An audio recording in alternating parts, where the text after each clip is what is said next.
একজন ছেলে তার বাবাকে জিজ্ঞেস করলো, বাবা, জীবনের মূল্য কত?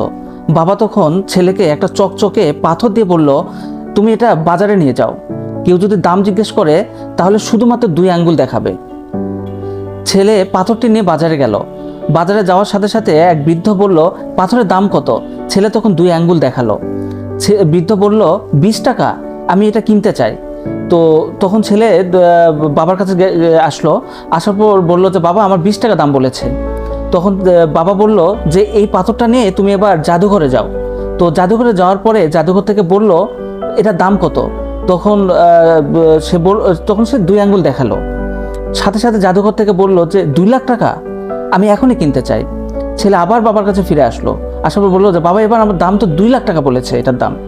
তখন বললো যে, জীবনের মূল্য এমনই, তুমি যদি সঠিক জায়গায় থাকো তাহলে তোমার দাম হবে হচ্ছে 2 লাখ, আর তুমি যদি ভুল জায়গায় থাকো তাহলে দাম বলবে হচ্ছে 20 টাকা। অতএব জীবনের মূল্য বোঝার জন্য সঠিক জায়গায় থাকা উচিত।